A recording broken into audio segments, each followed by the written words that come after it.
Section 1. You will hear a conversation between two women as one of the women buys a bus pass. Good morning. I'm here to get a student bus pass, please. Of course, madam. Do you want to buy a month bus pass, a 6-month bus pass, or a year pass? Oh, just a month pass, please. Right then. I'll just have to take a few details. Yes, of course. First of all, what's your name? Natalie Jameson. And how do you spell Jameson? Jameson. Thank you.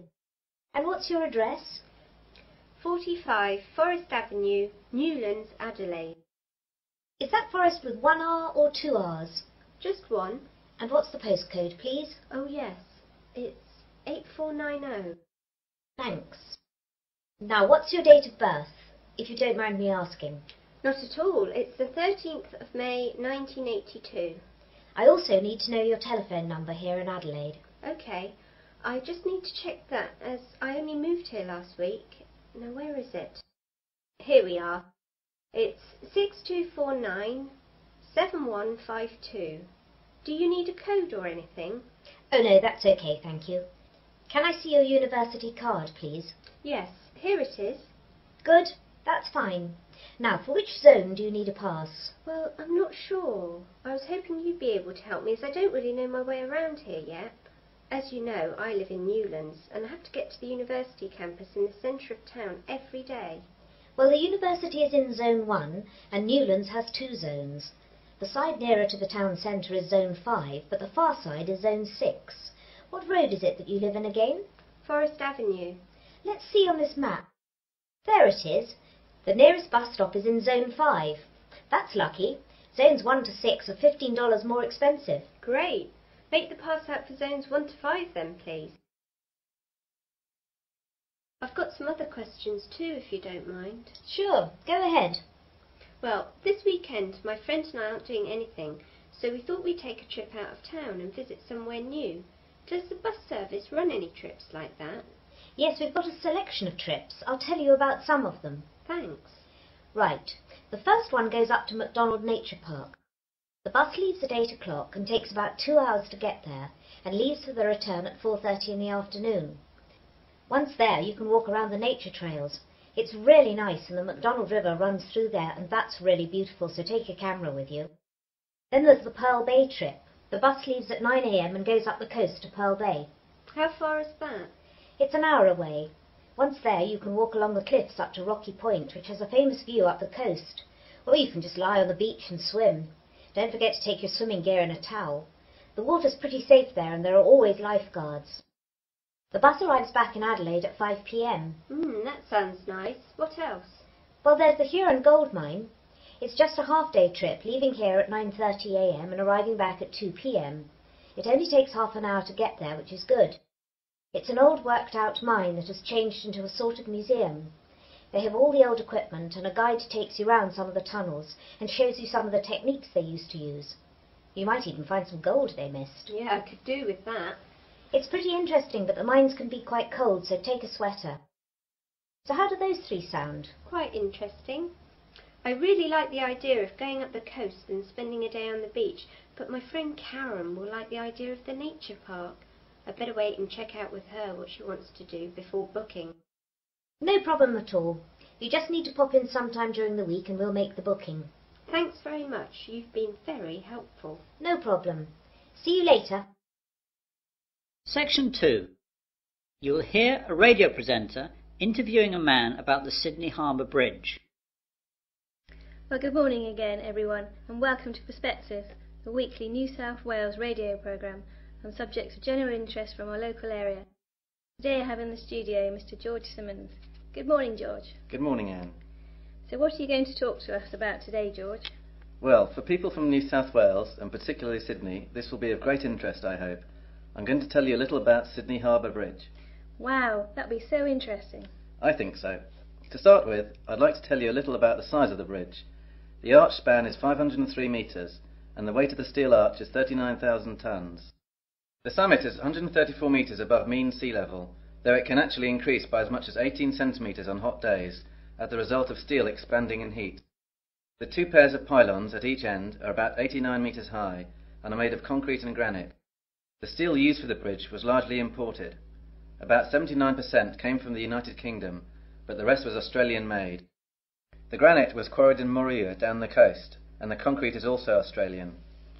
So most of the steel used to make our great bridge actually came from England. Yes, I'm afraid so. However, the workforce were all Aussie. Thank God for that. When was the bridge actually built? The bridge was opened in 1932, but work first began in 1924 with the construction of the bridge approaches and spans, with two separate teams building the arch on each side, working towards each other. The arch was successfully joined on August the 19th, 1930. I'm afraid that working practices weren't very fair in those days, and the local government demolished 438 homes, which were in the way of the approaches, and as many as 800 families living there were displaced without compensation. The standards of industrial safety were inadequate too. 16 workers died during its construction, mainly from falling off the bridge. I didn't realise that. Yes, the bridge was formally opened on the 19th of March 1932 by the Premier of New South Wales, Mr. Jack Lang. When it was opened, it was the longest single-span steel arch bridge in the world, and it was one of the greatest engineering masterpieces of its time. Several songs were also composed in advance for the occasion, but these have now largely been lost or forgotten. However, 3 postage stamps were issued to commemorate the opening of the bridge, and these still exist. One of these stamps, with a face value of 5 shillings, is now worth several $100s today. So that's the history of the bridge. Is the bridge still the same today as when it was built? No, it's quite different. The basic structure is the same, of course. Originally, the bridge was constructed to carry a road, 2 sets of tram lines and railways. In 1957, the 2 tram lines were removed when Sydney abolished its trams, thus giving the bridge 2 more traffic lanes. Today it carries 8 traffic lanes, 2 railroad lanes and a footpath along its eastern side. One of the eastern traffic lanes is now a dedicated bus lane. The bridge is often crowded, and in 1992 the harbour tunnel was opened to help carry the traffic load. More than 160,000 vehicles cross the bridge each day. Before the harbour tunnel was opened, this figure was as high as 182,000, and would be much higher today if it were not for the tunnel. Pedestrians, horses and push bikes are not allowed on the bridge anymore. Wow, the bridge actually carries that much? Oh yes. Actually, before the harbour bridge opened, it was completely packed with railway carriages, trams and buses to stress test its load-bearing capacity. While it has had many traffic jams since, and 500,000 people walked across it on its 50th anniversary, it has probably never been asked to carry that much of a load since. Amazing. And I suppose the toll for crossing the bridge has changed a bit too. I'm afraid so. The initial toll charged for a car was 6 pence, while a horse and rider were charged 3 pence. Today the toll costs $3, but is only charged when travelling to the south as an efficiency measure to speed up traffic flow. Section 3. You will hear 3 students discussing a survey they are going to do. Hi Mel, hi Laura, sorry I'm a bit late. I got held up by the bus, it just didn't come for ages. Don't worry, you're only a couple of minutes behind and we've only just been chatting.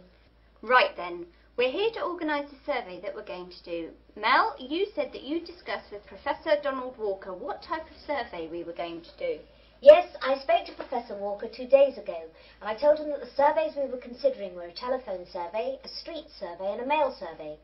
He thought that the phone one would be too expensive for us and the postal one would take too long, so we decided we should do the street one. I think that's right. If we do the street one, then we can get the whole thing done in one day and we can get on with analysing the results. Yes, that's right. Now there are some other things that Professor Walker wanted to know about. How big should the survey be? Well, the ideal figure for a survey such as this should be about 1,000 people, but that will take us about a month to get that many people, and we just don't have that much time. On the other hand, if we just choose 100 people, the survey won't be statistically significant. So what about something in the middle? What about 600? Still too many. That'll take us ages. 400? Let's split the difference and say 500. Okay. And how many questions? If there are too many, we'll just have the same problem. Professor Walker said we should have no more than 10 or people get bored. 10 then? I think even fewer. 8. I think 3 fewer again to make sure we can get the numbers done quickly. Okay, I agree with that. I'm not sure, but I suppose so. Now, Professor Walker asked where we were going to do the survey. Does he want to avoid that area then? Probably. Now, we can either all stay together or split up and do different locations. Well, if we split up, then I think we've got a better chance of getting more people surveyed. Yes, I agree with Laura. Okay. Now, I made a list of the possible locations in Wesley where we could station ourselves. There's the town square, at the entrance to the train station, at the university cafeteria, outside Dobbins department store, on the corner of the High Street and College Road, the bus station and the corner of High Street and Wilkins Road. What do you think? I think the square is great, but the people at the train station will be travelling and often in a hurry. I agree with all of that, and I think the bus station will have the same problem as the train station. Okay, that's those two out then. I think the other ones in town were good too. The cafeteria will have too many students, and that will create too great a bias to our survey.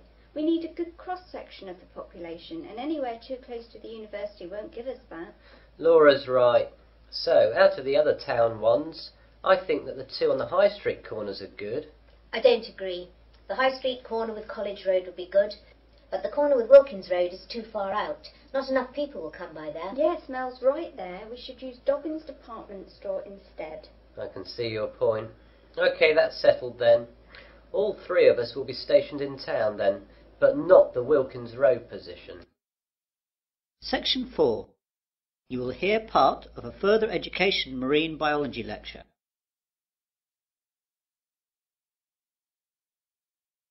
Good morning everyone, and welcome to this further education lecture on marine biology.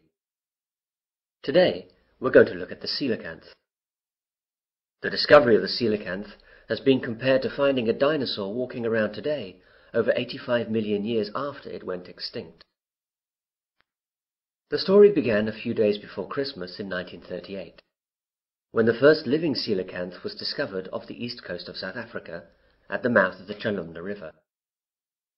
The fish was caught in a shark gill net by Captain Goosen and his crew, who, recognizing the bizarre nature of their catch, alerted the local museum in the small South African town of East London.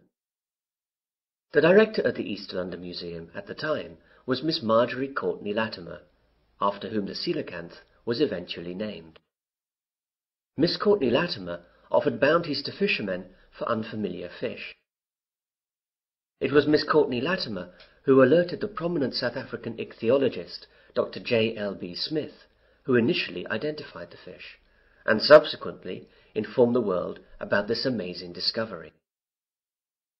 This first coelacanth led to the discovery of the first documented population off the remote Comoros Islands between the mainland of Africa and Madagascar. For 60 years, this was presumed to be the only coelacanth population in existence. Originally, it was a concern that the coelacanth might have a very limited range, and that overfishing along the Comoros Islands might wipe it out.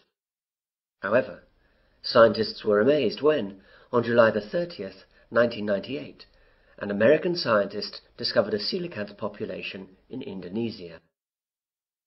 Dr. Mark Erdman was on a honeymoon trip to the area investigating a coral reef research site when he spotted a strange fish being wheeled into the fish market. He recognized the fish as a coelacanth and snapped a picture before it was sold. Dr. Erdman's subsequent research revealed that the people from Sulawesi had a name for it: Raja, King of the Sea. The Sulawesi coelacanth colony is about 10,000 kilometers east of where the coelacanths were previously known to occur in the western Indian Ocean. Both Sulawesi and Comoros coelacanths are quite different from all other living fish, but perhaps the most interesting feature of the coelacanth is that it has paired lobed fins, which move in a similar fashion to our arms and legs. Coelacanths also have an extra lobe on their tail and a vertebral column that is not fully developed. They are the only living animal to have a fully functional intercranial joint, a division that separates the ear and brain from the nasal organs and eye, and allows the front part of the head to be lifted when the fish is feeding. The brown Sulawesi coelacanth and the steel blue Comoros coelacanth share these unusual characteristics.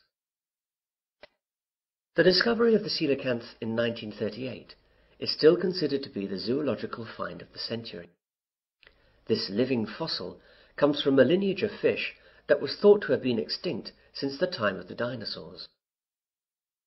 Coelacanths are known from the fossil record dating back over 360 million years, and peaked in abundance about 240 million years ago. Before 1938, they were believed to have become extinct approximately 80 million years ago, after mysteriously disappearing from the fossil record.